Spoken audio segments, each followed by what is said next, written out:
ഹിസ്ബുള്ളയുടെ റോക്കറ്റ് ആക്രമണങ്ങളും ഇസ്രായേലിന്റെ കടുത്ത വ്യോമാക്രമണങ്ങളും കഴിഞ്ഞ വർഷം നിരവധി ജീവനുകൾ എടുത്തിരുന്നു. 2000-ത്തിലധികം പേരാണ് ലബനോനിൽ കൊല്ലപ്പെട്ടത്. ഇസ്രായേലിന്റെ വടക്കൻ അതിർത്തിയിലെ 60,000-ത്തിലധികം പേർ അഭയാർത്ഥികളായി.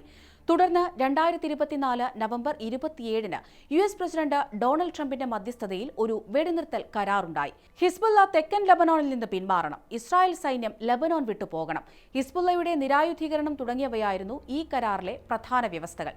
എന്നാൽ ഒരു വർഷമായിട്ടും ഈ വ്യവസ്ഥകൾ പൂർണ്ണമായി പാലിക്കപ്പെട്ടിട്ടില്ല. ഇസ്രായേൽ സൈന്യത്തെ പിൻവലിക്കാനുള്ള സമയപരിധി അവർ നീട്ടി. കരാർ നിലവിലുണ്ടായിരുന്നിട്ട് കൂടി ഇസ്രായേൽ പലതവണ ലബനോനിൽ ആക്രമണം നടത്തിയിട്ടുണ്ട്. നവംബർ 27 മുതൽ ചെറുതും വലുതുമായി ഏകദേശം 100-ലധികം വ്യോമാക്രമണങ്ങൾ ഇസ്രായേൽ നടത്തിയിട്ടുണ്ട് എന്നാണ് റിപ്പോർട്ടുകൾ. ഹിസ്ബുള്ളയുടെ നിയമലംഘനങ്ങൾക്ക് മറുപടിയായാണ് തങ്ങൾ ആക്രമണങ്ങൾ നടത്തിയത് എന്നാണ് IDFന്റെ അവകാശവാദം. IDF അന്താരാഷ്ട്ര നിയമങ്ങൾക്കനുസൃതമായാണ് പ്രവർത്തിക്കുന്നത്. സാധാരണക്കാർക്ക് ദോഷം വരുത്താതിരിക്കാൻ സാധ്യമായ എല്ലാ നടപടികളും സ്വീകരിക്കുന്നുവെന്നും സൈന്യം ഔദ്യോഗിക പ്രസ്താവന പുറത്തിറക്കി.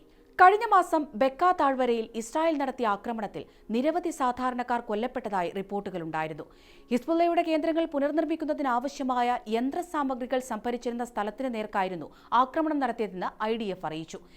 എംസലെ ഗ്രാമത്തിന് നേർക്കുണ്ടായ ആക്രമണത്തിൽ നിരവധി വാഹനങ്ങൾ നശിച്ചതുൾപ്പെടെ വലിയ നാശനഷ്ടങ്ങളുമുണ്ടായി. ഇസ്രായേൽ സൈന്യം ഇപ്പോഴും ലബനോന്റെ തെക്കൻ ഭാഗത്തെ 5 പ്രദേശങ്ങളിൽ നിലയുറപ്പിച്ചിരിക്കുകയാണ്.